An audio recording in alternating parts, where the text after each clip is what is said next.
మహిషాసురుడు రంభుడు మహిష అనే గేదె వలన జన్మించారు. మహిషాసురుడి వరమేంటి? దుర్గాదేవిని ఎవరు సృష్టించారు?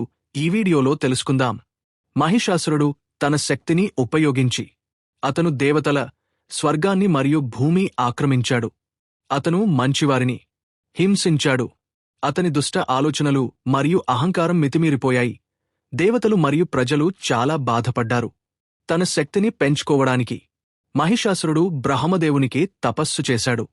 ఫలితంగా అతను బ్రహ్మదేవుని వరం ప్రకారం అతన్ని ఒక మనిషి లేదా ఒక దేవుడు చంపలేరు.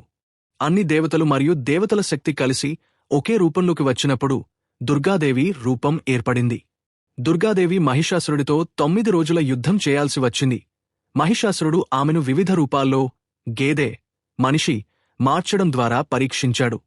చివరికి అతను ఒక గేదె రూపంలో ఉన్నప్పుడు దుర్గాదేవి తన ఆయుధాలను ఉపయోగించి అతని తల నరికి చంపింది. అలా యుద్ధం ముగిసింది. భూమిపై ధర్మం స్థాపించబడింది. దేవతలు భూమిని, స్వర్గాన్ని తిరిగి స్వాధీనం చేసుకున్నారు. మహిషాసురుడిని చంపడం వల్ల దుర్గాదేవిని మహిషాసురమర్ధినిగా పిలుస్తారు.